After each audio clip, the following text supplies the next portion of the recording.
Kisah dimulai dengan menampilkan sebuah kota di daratan benua Afrika yang dilanda kerusuhan akibat suatu penemuan yang cukup menggemparkan karena dapat menimbulkan musibah besar yang tak terelakkan. Dan inilah salah satu yang menjadi awal. Apa yang sebenarnya terjadi? Selamat datang dan selamat berjumpa kembali bersama saya Teguh Gusto. Bagaimanapun kabar dan dimanapun kalian berada, pastinya saya berdoa semoga kita semua diberikan kesehatan dan dimudahkan rezekinya, serta selalu berada di dalam lindungan Tuhan yang Maha Kuasa. Seperti biasa, saya akan bercerita tentang sebuah film yang mana kali ini berjudul The Pyramid, rilis di tahun 2017, disutradarai oleh Gregory Leavesor, serta dibintangi oleh para aktor yang tidak perlu ditanya karena saya dan Anda pasti tidak mengenalnya. Baik, tidak usah berlama-lama, segera siapkan diri Anda serta segelas kopinya karena kita akan melanjutkan cerita.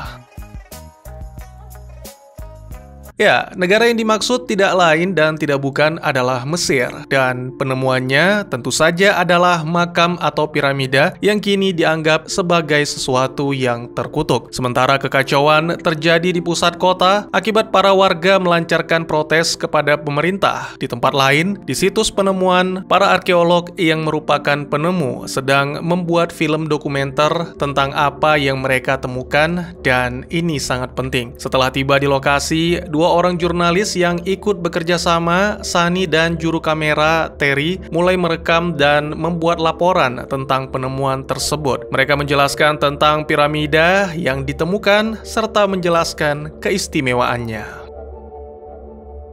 Berbeda dengan piramida Giza yang memiliki 4 sisi, piramida yang satu ini hanya terdiri dari 3 sisi yang membuatnya sangat mencolok. Sunny menyebutkan bahwa dua arkeolog, Dr. Miles dan putrinya, Dr. Nora, memiliki potensi untuk menulis ulang sejarah lewat penemuan mereka yang luar biasa. Sangat disayangkan, laporan tersebut harus terhenti dan bahkan harus diulangi karena ada anjing liar yang terus menggonggong tak henti. Kemudian mereka pun beralih ke sesi wawancara di mana Dr. Miles menjelaskan bahwa ada beberapa simbol kuno yang kemungkinan merujuk pada area geografis lokasi piramida Akhenaten yang hilang. Dia berspekulasi bahwa hal ini mungkin terkait dengan arsitektur 3 sisi yang tak biasa. Sebaliknya, Nora berpendapat bahwa piramida 3 sisi itu bukanlah piramida Raja Akhenaten. Lebih lanjut, dia menjelaskan bahwa struktur yang mereka temukan terkubur di bawah permukaan dan butuh waktu ribuan tahun bagi pasir untuk mencapai ketinggian tersebut, yang mana berarti piramida ini telah ada jauh sebelum pemerintahan Raja Akhenaten. Selanjutnya mereka membahas tentang cara menemukan yang mana menggunakan satelit. Nora mengungkapkan bahwa banyak arkeolog yang enggan menerima inovasi dan lebih memilih cara tradisional. Padahal sebenarnya teknologi diciptakan untuk mempermudah pekerjaan manusia sehingga bisa lebih berkembang lagi. Kemudian dijelaskan bahwa satelit yang mengorbit bumi menunjukkan secara spesifik lokasi piramida tersebut serta menunjukkan terowongan yang merupakan akses masuk ke piramida sampai menuju ke puncaknya. Suatu teknologi yang luar biasa. Nora menambahkan bahwa dirinya terinspirasi oleh artikel berjudul SETI. Hal ini membuat Sunny bertanya-tanya tentang hubungan piramida dan alien, namun Nora hanya tertawa sembari mengatakan bahwa dirinya tidak percaya dengan teori-teori seperti itu. Sebaliknya, Miles malah berusaha mengalihkan pembicaraan dari masalah satelit karena menurut pria itu, kehadiran teknologi telah menghilangkan esensi murni dari arkeologi. Malam harinya, Nora berbincang dengan sang ibu via telepon, mengabarkan bahwa dirinya dan sang ayah baik-baik saja. Wanita itu cukup terkejut melihat robot yang mengintip di dalam tenda. Diketahui bahwa robot itu dikendalikan oleh sang kekasih yang merupakan ahli dalam bidang robotika bernama Michael Zahir. Robot yang disebut Shorty itu pada awalnya dikembangkan oleh NASA untuk menjelajah Mars, khususnya di medan-medan yang sulit. Dengan kemampuan perekam yang terintegrasi baik visual maupun audio, Shorty dapat mengirimkan hasil rekaman secara langsung ke pusat kendali. Pada hari berikutnya, para pekerja yang merupakan warga lokal melaporkan bahwa mereka telah menemukan pintu masuk ke terowongan piramida. Mendengar hal ini, tentu saja Miles dan tim segera bergegas untuk memeriksa. Sangat mengejutkan, setelah mengangkat batu terakhir, terjadi ledakan yang tak disangka-sangka dan seketika gas beracun menyebar di area tersebut.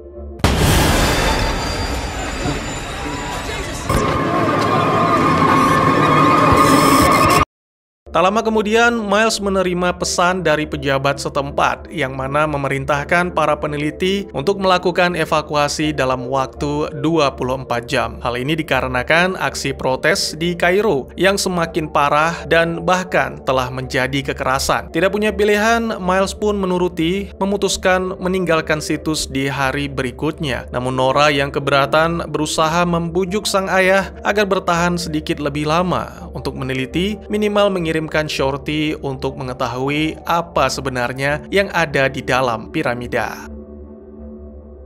Setelah beberapa pertimbangan, Miles yang sebenarnya enggan akhirnya setuju. Lalu segera mereka mengirim Shorty. Tak lama kemudian, seorang prajurit Mesir bernama Shadid datang untuk memeriksa dan memerintahkan tim arkeolog agar segera pergi. Hanya Zahir satu-satunya yang bisa berbahasa Arab. Jadi dia mencoba bernegosiasi, meyakinkan bahwa kelompok arkeolog akan segera pergi dalam beberapa jam lagi. Segera setelah itu, Shorty yang masuk ke dalam piramida mulai mengirimkan data-data dan salah satunya adalah kadar racun dalam udara. Terlihat dinding-dinding di dalam piramida dengan simbol-simbol Osiris yang dipercaya orang Mesir kuno sebagai dewa yang menguasai kehidupan setelah kematian dan merupakan Fir'aun pertama. Tiba-tiba saja ada sesuatu yang menyerang Shorty sehingga membuat seluruh tim terkejut. Lalu tak lama berselang, koneksi Shorty pun terputus. Okay, what was that? Miles berpikir bahwa ini mungkin adalah suatu pertanda bagi mereka untuk pulang. Semua pun setuju kecuali Zahir. Dia yakin NASA akan marah besar jika Shorty yang berharga sekitar 3 juta US dollar tidak dikembalikan. Oleh karena itu, dia mencoba meyakinkan tim untuk masuk ke dalam piramida, menemukan Shorty, lalu keluar. Sebenarnya Miles ragu, tapi karena seluruh anggota tim mendukung Zahir, dan Zahir juga sudah mencoba meminta waktu 2 jam lagi kepada Shadid. Akhirnya, Miles pun memutuskan untuk masuk ke dalam piramida. Tak lama kemudian, setelah berada di dalam piramida, tak henti-hentinya Miles memperingatkan untuk tidak menyentuh apapun karena bangunan itu sangat tidak stabil dan bisa runtuh kapan saja. Setelah mencapai suatu ruangan, akhirnya Zahir menemukan bagian dari Shorty yang mana membuatnya semakin khawatir. Saat menjelajah lebih dalam, Nora menemukan lubang menuju ke puncak dan mendesak tim untuk memeriksanya. Setibanya di sana, mereka melihat ruangan tersebut seperti gudang senjata. Nora menemukan kapak yang mana setelah diselidiki terdapat darah kering di atasnya. Meskipun benda itu adalah suatu peringatan, tapi dia mengabaikan dan memutuskan membawanya untuk diperiksa lebih lanjut. Kemudian saat turun ke ruangan semula, mereka menyadari bahwa kawat yang diikat sebagai penuntun telah putus, sehingga mereka kini kehilangan arah. Tak lama berselang, mereka berhasil menemukan ruangan sebelumnya, di mana terdapat bagian tubuh Shorty. Sialnya, lantai ruangan itu ternyata sangat rapuh, dan kemudian terjadi pertengkaran akibat saling menyalahkan, sampai akhirnya sebongkah batu besar jatuh menimpa kaki Zahir.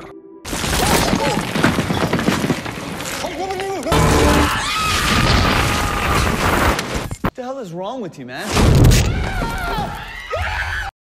Seluruh anggota tim berusaha sekuat tenaga untuk memindahkan batu, namun tidak berhasil. Sementara Miles menenangkan Zahir, Sunny melihat sebuah lubang yang diduga sebagai jalan untuk kembali ke atas. Dengan dibantu oleh Terry dan Nora, serta pengalaman panjat tebing, Sunny berhasil sampai ke atas. Namun sayangnya, alih-alih menemukan jalan keluar, Sunny menemukan sesuatu yang menyerang wajahnya sampai-sampai terjatuh kembali.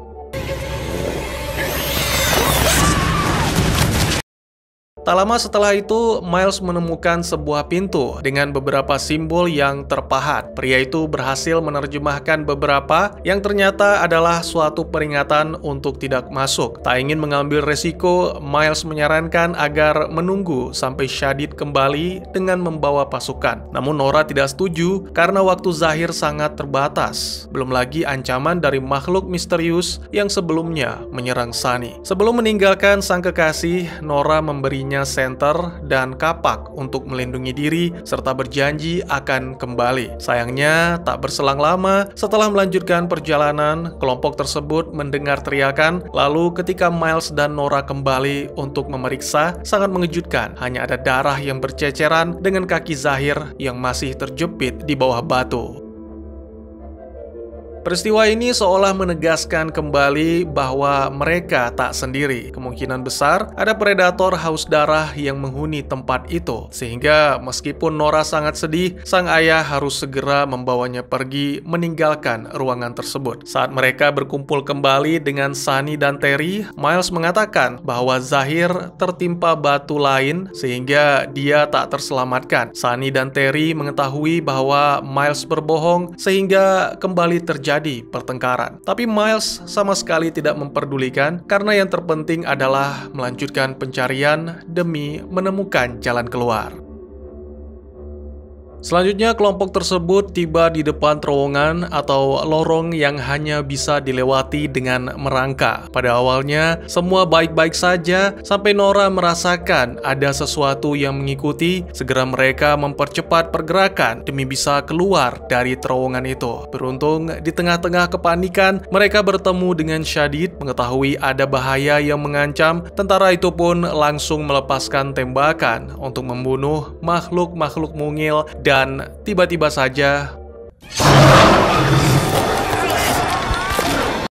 Miles segera meminta semuanya untuk mematikan senter dan bersembunyi di sudut ruangan. Selama momen tegang ini, Terry menyadari bekas luka Sunny semakin parah, menandakan bahwa wanita itu telah terinfeksi. Beberapa waktu kemudian, tim melihat simbol-simbol yang menggambarkan bagian dari kitab kematian berisi panduan untuk mencapai keabadian. Miles menjelaskan bahwa simbol itu mewakili penghakiman terhadap seseorang yang telah mati, di mana jiwa-jiwa mereka akan ditimbang oleh dewa kematian, Anubis, melalui timbangan mat. Jika timbangan seimbang, maka jiwa tersebut akan menuju ke kehidupan abadi. Selanjutnya, kelompok tersebut masuk ke dalam terowongan lain, di mana terdapat pahatan kepala kucing pada dindingnya. Miles tanpa sadar menyentuh pahatan yang tergantung, sehingga memicu perangkap, di mana patung-patung kucing mengeluarkan pasir yang secara perlahan menenggelamkan mereka.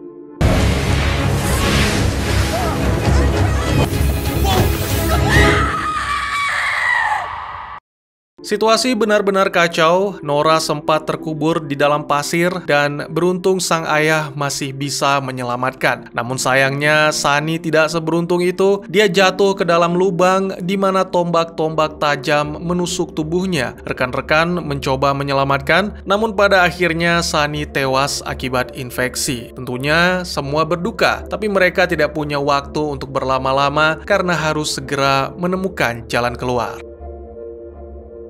Beberapa waktu kemudian, setelah berjalan tak tentu arah, mereka yang tersisa yaitu Miles, Terry, dan Nora menemukan bagian lain dari Shorty. Terry berinisiatif memodifikasi antena untuk mengirimkan rekaman ke alat pengendali yang berada di permukaan, berharap seseorang menemukan dan mengirimkan bantuan. Setelah mempersiapkan semuanya, Miles kemudian berbicara di depan kamera, menjelaskan situasi yang mereka alami, sehingga terjebak di sana. Selain itu, ia juga memperingatkan bahwa piramida penuh dengan jebakan dan makhluk-makhluk mematikan. Jadi siapapun yang ingin datang untuk menyelamatkan disarankan membawa pasukan dan senjata.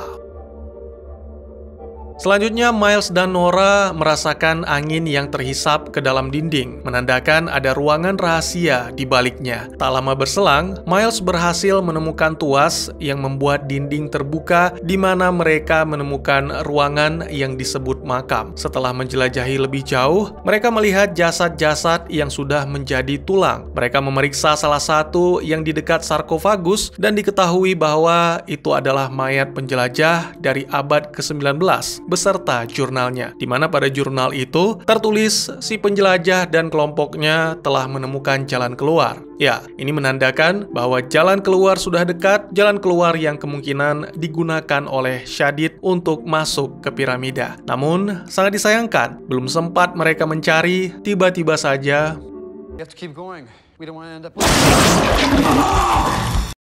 segera Terry menarik Nora untuk pergi menyelamatkan diri. Sialnya, dinding yang sebelumnya dibuka oleh Miles kini tertutup. Merasa sudah tidak ada harapan, Terry pun mengambil suatu keputusan gila. Ya, pria itu memutuskan untuk menghadapi makhluk ganas yang menghabisi Dr. Miles. Dia secara perlahan kembali ke ruang makam dengan menggunakan night vision. Terry melihat bahwa Miles masih hidup dan terikat pada batu. Terry pun merekam kejadian mengerikan saat makhluk itu menimbang jantung Miles, lalu memakannya.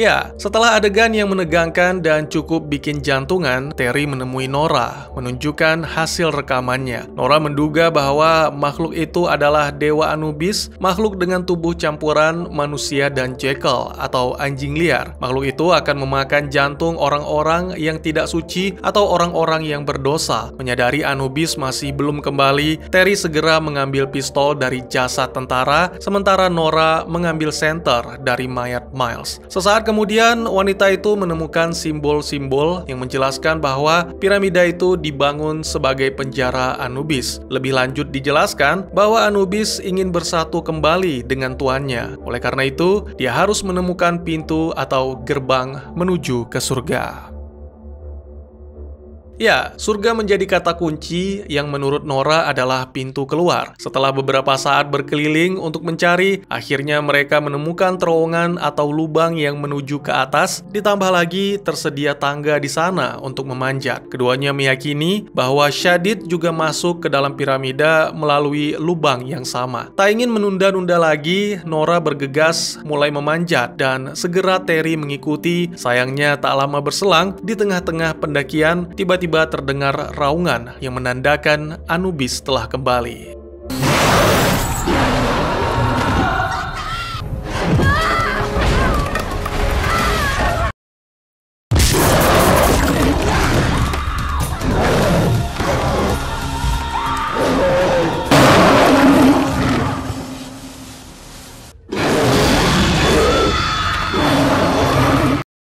Sungguh malang nasib Nora dan Terry. Nora kini harus menghadapi penghakiman, sementara Terry segera dihabisi dengan cara yang sangat brutal. Dalam ketakutan yang teramat sangat, Nora secara diam-diam memotong tali dengan kapak, lalu segera menyerang Anubis. Di saat yang sama, sekelompok makhluk yang menyerupai kucing datang mengepung, bukan untuk memangsa Nora, tapi untuk menyerang Anubis. Akhirnya, wanita itu memanfaatkan kesempatan ini untuk melarikan diri.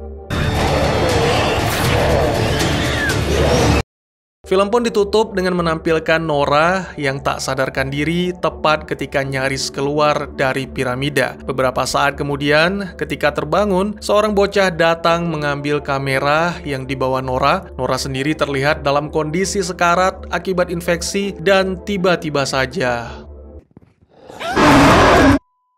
Dan tamat. Ya, The Pyramid. Saya mengingat menonton langsung film ini bersama dengan si Dia dan sudahlah, sebuah film yang menciptakan atmosfer misterius di sekitar piramida mistis dengan makhluk mengerikan yang ada di dalamnya. Sebagai akibat, Nora dan tim akhirnya menghadapi nasib malang ketika mencoba membawa rahasia kuno tersebut ke permukaan.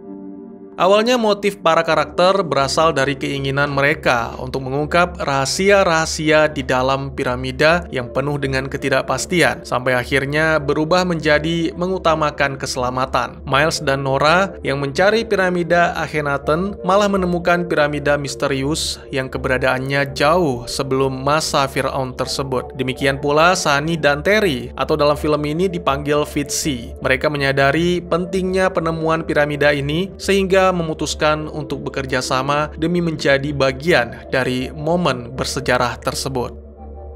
Tapi ya, begitu tim mulai melihat sekilas rahasia yang sebenarnya di balik dinding piramida, rasa ingin tahu mendorong mereka untuk menyelidiki lebih lanjut, dan hal itu bahkan mengalahkan rasa takut yang ada. Ini juga yang dialami Terry menjelang akhir film. Rasa ingin tahu dan putus asa membuatnya memutuskan untuk mengakhiri apa yang ia mulai. Dia memberanikan diri untuk kembali ke ruang makam, merekam apa yang terjadi, sampai akhirnya terkejut ketika menemukan jawaban. Ya, makhluk yang benar-benar di luar nalar itu ternyata Dewa Anubis, atau seperti itulah yang dijelaskan oleh Nora. Makhluk setengah anjing, setengah manusia yang dikenal sebagai Devour God atau pemakan yang rakus. Ya, dia adalah dewa dalam mitologi Mesir kuno dan dikatakan sebagai anak Osiris karena diciptakan oleh Osiris. Jadi ceritanya kematian Osiris memicu amarah Anubis yang dilampiaskan kepada manusia-manusia di sekitar. Anubis ini sangat ingin bersatu kembali dengan penciptanya di kehidupan setelah kematian. Namun masalahnya hati si Anubis ini tidak bersih. Dalam kepercayaan Mesir kuno, setelah meninggal, seseorang akan diadili atas apa yang dilakukan selama hidup di dunia. Yang mana hal ini akan menentukan apakah mereka akan mendapatkan kebangkitan untuk hidup abadi atau sebaliknya mendapatkan kutukan. Nah, Anubis membutuhkan hati yang murni untuk mencapai surga seperti sang ayah. Oleh karena itu, dia mulai memburu manusia, mengambil jantung yang dimaknai sebagai hati untuk dihakimi demi menemukan yang benar-benar murni. Tentunya hal ini menimbulkan keresahan, sehingga para penduduk Mesir kuno di masa itu menjebak dewa bengis tersebut dan mengurungnya di dalam piramida sang ayah. Selama bertahun-tahun, setiap kali ada orang yang datang ke sana secara diam-diam, contohnya seperti sekelompok petualang yang menurut Nora berdasarkan lambang pada cincinnya adalah Ordo Freemason, Anubis akan segera menghabisi dan mengambil hati mereka.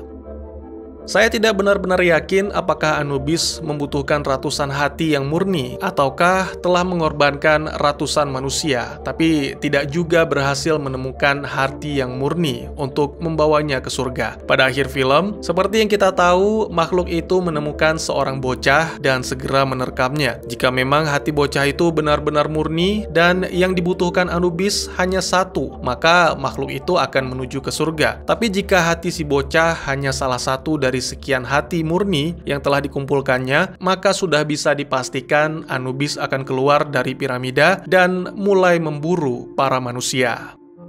Hal yang membuat saya bertanya-tanya adalah makhluk apa sebenarnya Anubis? Karena tentu saja ini bukan film dewa-dewaan seperti God of Egypt atau The Mummy. Tapi jika melihat kembali tentang perbincangan antara Sunny, Miles, dan Nora yang menyinggung tentang alien, dapat kita asumsikan bahwa kemungkinan Osiris adalah alien yang mana dianggap oleh kaum Mesir kuno sebagai dewa karena telah mengajarkan banyak hal termasuk membangun piramida. Nah, si alien yang memiliki teknologi maju kemungkinan melakukan eksperimen yang menghasilkan Anubis. Layaknya peliharaan, tentunya Anubis juga ingin terus bersama penciptanya sehingga melakukan hal-hal yang menurutnya benar tanpa memperdulikan akibatnya. Ya, menurut saya Anubis tidak akan bisa bersama tuannya. Dia hanya terus memburu dan menghabisi manusia sampai tak bersisa.